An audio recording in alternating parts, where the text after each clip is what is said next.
Under the sharp Hawaiian sun, the morning of December 7th, 1941, began like any other in paradise. The sky above Oahu shimmered in soft gold, and the waters around Ford Island lay calm. Reflecting the blue serenity of a peaceful Sunday, sailors aboard the battleships of the U.S. Pacific Fleet were just beginning to stir. Coffee steaming in tin mugs, the smell of bacon drifting from the galley. In one of those kitchens, a young black sailor named Doris Dory. Miller, a mess attendant, third class, wiped sweat from his brow and looked toward the harbor. He was not a gunner, not an officer, not even trained for combat. His station was the galley. But within minutes, that quiet cook would be thrust into history. Facing the full fury of the Empire of Japan, the first scream came not from a man, but from the sky itself. Just before 8 a.m., the horizon erupted with the dark shapes of more than 180 Japanese aircraft dive bombers, torpedo planes, and fighters streaking toward Pearl Harbor in perfect formation. Their engines howled like a storm.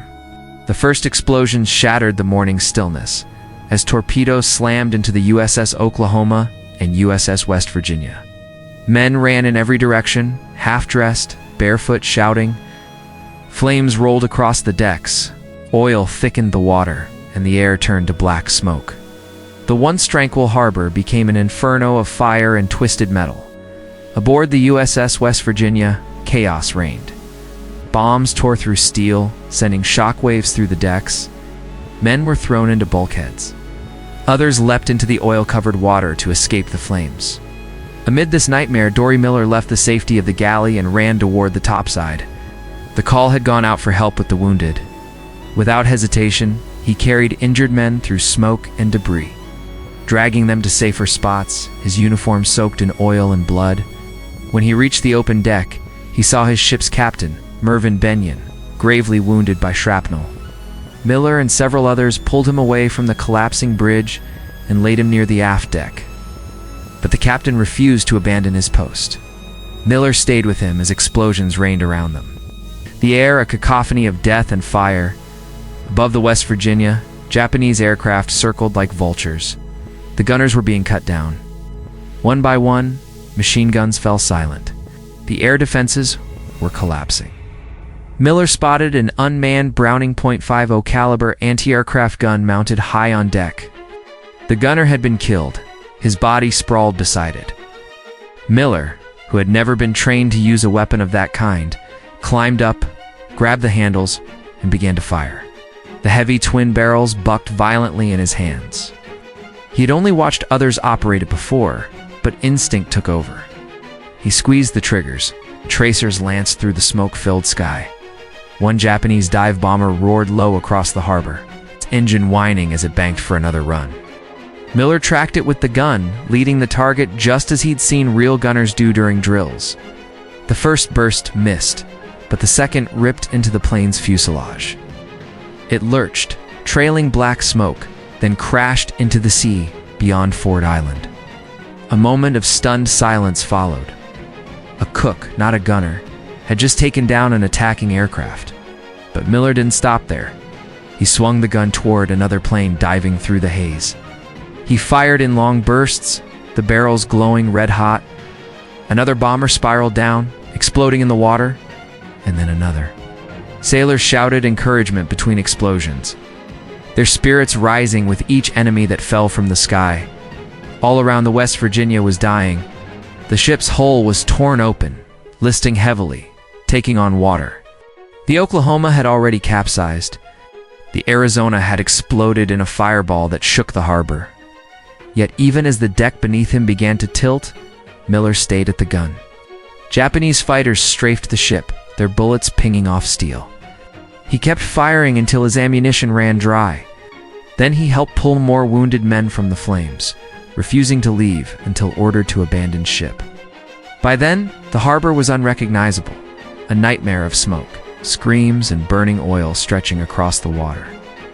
When the attack finally ended, more than 2,400 Americans lay dead. The Pacific Fleet was shattered, battleships sunk, aircraft destroyed, airfields burning. But amid the ruins, stories of extraordinary courage began to emerge. One of the first was of the mess attendant, who manned a gun against impossible odds. Witnesses told of the cook who stood his ground under direct attack, who fought until the end, who refused to surrender his post. Dory Miller became a symbol of defiance, a man who did not wait for orders or recognition, but acted when the moment demanded it. In the days that followed, Navy officers interviewed survivors. Their testimonies confirmed what many had seen, that Miller had shot down multiple Japanese planes. Exact numbers would remain uncertain. Some said 2, others 4, but all agreed he had displayed incredible bravery under fire. Yet at first, his name was left out of the reports. The chaos of the attack, the racial inequalities of the era, and the Navy's rigid segregation delayed his recognition. Miller returned to duty quietly, even as his story began to spread by word of mouth through ships and ports.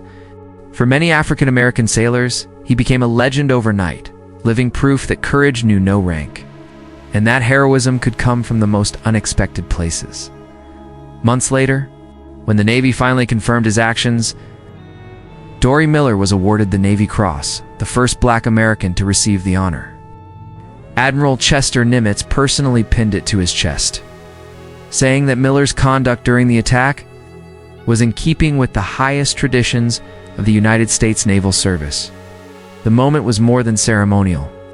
It was a crack in the wall of a segregated military system that had long denied opportunity to men like him. His bravery became a rallying point, inspiring thousands of young black men to enlist, determined to prove their worth in a nation at war. But for Miller himself, there was no fanfare, no fame. He returned to the sea, serving quietly aboard the escort carrier USS Liscum Bay. 2 years later, that ship was torpedoed and sunk in the Gilbert Islands, taking Miller and more than 600 of his shipmates with it. He was just 24 years old. His story, however, refused to die. Newspapers, war posters, and eventually films kept his memory alive. To many Americans, he was not just a hero of Pearl Harbor. He was a symbol of what the human spirit could achieve when cornered by fate. As the smoke cleared over Oahu that December morning, one truth stood eternal amid the wreckage. In war, greatness often rises from the unlikeliest of places. The man who began his day frying eggs and washing dishes had, before noon, defended his country with the ferocity of a trained warrior. Yet this was only the beginning, because what Dory Miller's actions unleashed that day would soon shake the foundations of an entire institution. When the fires of Pearl Harbor finally died down, the United States Navy was left not only with charred steel and smoldering wrecks, but with haunting questions about how such devastation could have struck so swiftly. Beneath the rubble of that Sunday morning, however, a story was taking shape that no bomb could silence. The story of Dory Miller. The cook who had taken control of a machine gun and defended his ship began to ripple through every barracks, mess hall, and port in the Pacific. It was whispered first, then spoken aloud, and finally printed in black ink on the front pages of newspapers. The legend of the untrained cook spread across a nation desperate for heroes. But the truth behind his courage, and what it meant for the Navy itself, was far more complex than any headline could capture. The Japanese raid had exposed more than the vulnerability of American battleships. It revealed deep fractures within the U.S. military's own structure. In 1941, the Navy was rigidly segregated. Black sailors were confined almost entirely to service roles: cooks, cleaners, stewards. They were forbidden from handling weapons or taking part in direct combat. Official training manuals of the time did not even consider the possibility that a mess attendant might need to man a gun. Yet on that December morning, Miller's instinct had overridden the system. Without orders, without training, he had done what duty demanded. His act wasn't just courage, it was defiance against a set of unwritten rules that kept men like him invisible. As details of the attack reached Washington, the Navy's Public Relations Office faced a dilemma. They needed heroes, but they were cautious about whose stories they told. The early reports of Miller's bravery were redacted, his name replaced by an unnamed Negro messman. Only after weeks of pressure from journalists and civil rights advocates did his identity surface. The Pittsburgh Courier, one of America's most influential black newspapers, published his name and photo, launching a national campaign demanding that he receive proper recognition. Across the country, people wrote letters, petitioned Congress, called radio stations, demanding justice for the sailor who had done the impossible. In an era of segregation, Dory Miller had become a rallying cry, a living contradiction to prejudice. Inside the Navy, opinions were divided. Some officers resisted change, insisting that the attack had been an exceptional circumstance.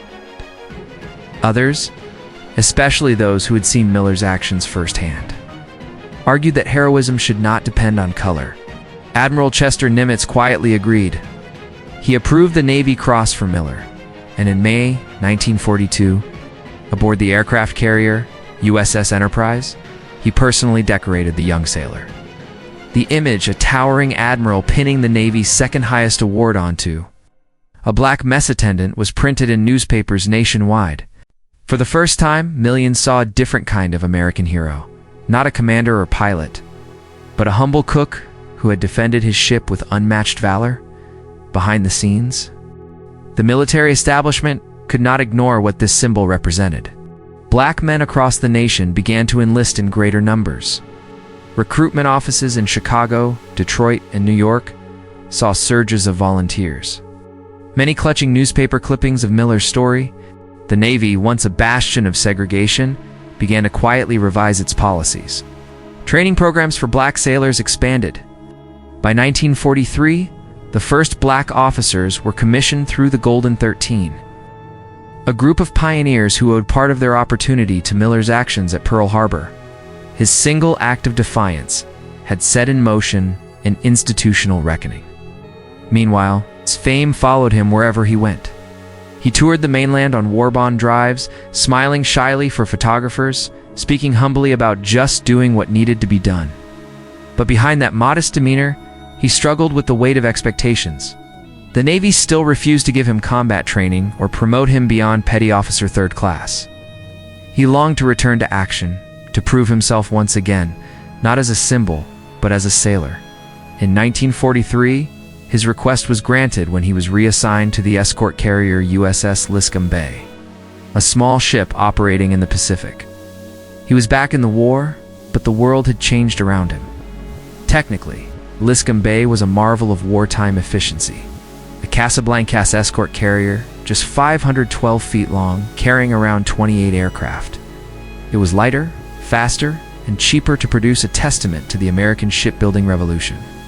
Within months, hundreds of similar ships would roll out of U.S. shipyards, each designed to escort convoys, provide air cover, and project power across the Pacific's endless distances.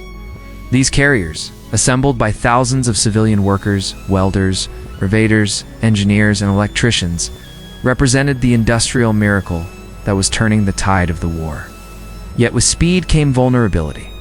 The Liscum Bay's thin armor made it a fragile target in hostile waters. On November 24, 1943, as the ship supported operations around the Gilbert Islands, it became the hunted.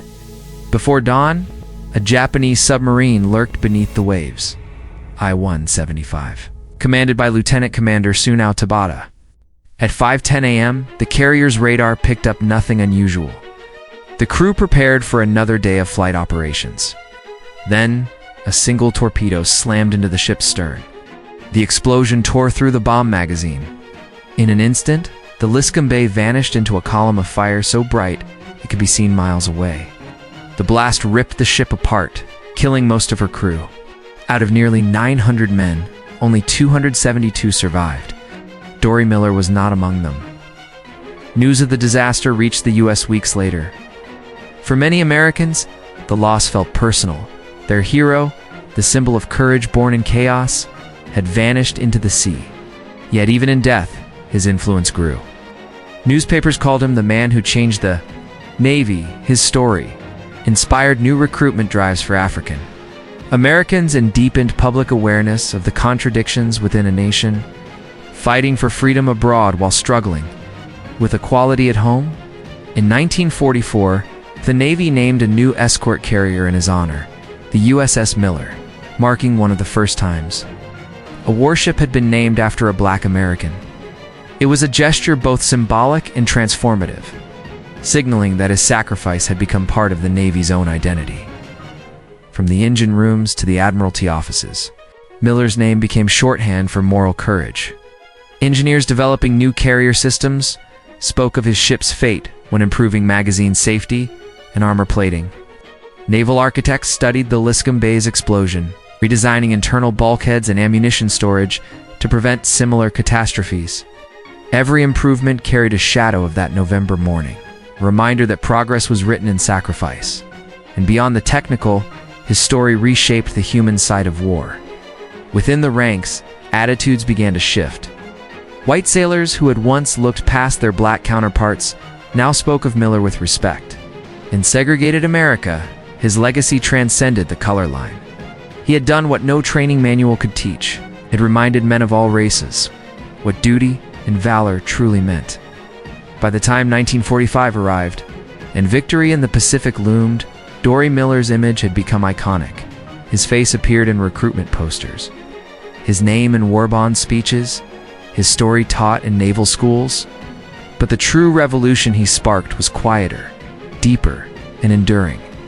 His courage had cracked open a door that others would walk through, toward integration, recognition, and equality.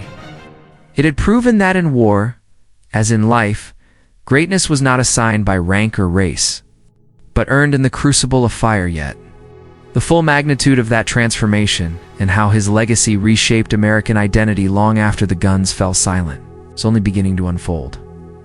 When the guns finally fell silent in 1945, the world stood in ruins, but something profound had shifted within the United States. The men who came home carried more than medals and scars. They carried memories of who had fought beside them. Among the names whispered with reverence was that of a cook from Waco, Texas, who had defied every expectation on a burning battleship. Dory Miller's story had outlived the war itself, growing from a tale of one man's courage into a movement that reshaped the nation he had served. The boy who once scrubbed pots in a segregated Navy had, in death, become one of its most powerful teachers. In the years immediately after the war, the U.S. military began confronting the contradictions that had long defined it. Victory had been won by a force that included nearly 1 million Black Americans, yet those same men returned to a country that still denied them equal rights. The irony was impossible to ignore. Across newspapers, veterans gatherings, and town halls, people invoked Dory Miller's name as a symbol of both pride and unfinished justice. If he was good enough to die for his country, one veteran said, then he's good enough to live as a free man in it. The sentiment echoed through post-war America, adding moral weight to the growing demand for civil rights. Within the Navy, reform accelerated quietly but steadily. In 1948, President Harry S. Truman signed Executive Order 9981, desegregating the U.S. Armed Forces. It was a monumental step, one that military historians would later trace back, in part, to the example set at Pearl Harbor. When asked years later why he believed integration was inevitable, a senior Navy official simply said, "Because men like Dory Miller proved it already." His name had become shorthand for courage beyond classification, the kind of valor that transcends policy and pierces the conscience. Technical lessons from Miller's era also endured. The U.S. Navy, having learned from the loss of ships like the West Virginia and the Liscum Bay, transformed its doctrine. Engineers, many of them veterans who had fought in the Pacific, rebuilt the fleet with modern compartmentalization systems, improved fire suppression, and reinforced armor. Each blueprint, each welding torch in the shipyards of Norfolk and San Diego carried with it the silent memory of those who had perished. Men like Miller, whose sacrifice helped make future sailors safer. His name appeared in engineering reports, safety briefings, and training lectures. The hero who once manned a gun he was never trained to use now indirectly influenced the very structure of the Navy's next generation. But Miller's legacy wasn't confined to steel and command decisions. It lived in the hearts of the men and women who saw in him a reflection of what America could become. In the 1950s and 1960s, As the civil rights movement gathered strength, activists often invoked his story. For Black veterans marching for equality, Dory Miller was proof that patriotism and protest were not opposites. They were bound by duty to truth. His courage became an argument no lawmaker could easily dismiss. That the measure of a citizen's worth lies not in color or title, but in the willingness to act when history calls, in Waco. A new chapter of his story began to take form. The town that had once been divided by the color line began to claim him as a son of Texas heroism. Schools, parks, and streets were renamed in his honor. In 1973, the Navy commissioned a new Knox-class frigate, USS Miller, FF 1091, assuring that his name would once again sail the world's oceans. When the ship's bell rang for the first time, sailors stood at attention on deck, aware that they were part of a legacy far larger than their own service. His story had become a bridge from the smoke of Pearl Harbor to the blue horizons of a changing world. The symbolism reached even further in the 21st century. In January 2020, the U.S. Navy announced that a new aircraft carrier, one of the mightiest machines ever built, would bear his name. USS Doris Miller, CVN-81. It was a gesture that carried the weight of generations. From a mess attendant's galley to the deck of a nuclear-powered carrier, the journey of that name spanned the full arc of American history. When completed, it would be the first carrier in U.S. history named after an African-American and an enlisted sailor. The same institution that once denied him the chance to train as a gunner now honors him as the embodiment of naval valor. It is as if the Navy itself, the entire steel leviathan of American sea power, had bowed its head in recognition. What made Dory Miller's story endure was not merely what he did, but what it revealed about the human spirit under fire. In war, rules and hierarchies often collapse in the face of chaos. When bullets fly and steel burns, the true measure of a person is stripped bare. On that December morning, Miller did not act because he sought glory. He acted because men were dying and a gun stood unmanned. His courage was raw, instinctive, and profoundly human, the kind of courage that requires no manual and no permission. That truth transcends every boundary, from race to rank, from ship decks to nations. Generations later, its image remains powerful, not because it is idealized, but because it is real. A cook in a blood-soaked apron, gripping the handles of a machine gun, staring into a sky filled with fire. A man who stood not as a symbol, but as a sailor fulfilling his duty. That image, ordinary yet immortal, reminds every generation that greatness often wears humble faces. In classrooms, naval academies, and history documentaries, his story continues to be told not as myth but as testament that courage can rise from anywhere, even the galley of a doomed ship. And perhaps that is the truest legacy of Dory Miller. He forced America to see itself, not as it was, but as it could be. A nation where valor breaks barriers, where heroism rewrites history, where even the forgotten can become immortal. His life, brief as it was, bridged two wars, the one fought on the waters of Pearl Harbor, and the quieter war fought in the hearts and laws of a divided country. He won both, in his own way. As the ocean swells endlessly over the place where the West Virginia once burned, it whispers his name through the wreckage below. Dory Miller. The untrained cook who fought like a warrior, the sailor who became a symbol, the man who reminded the world that heroism asks not who you are, but what you do when destiny calls.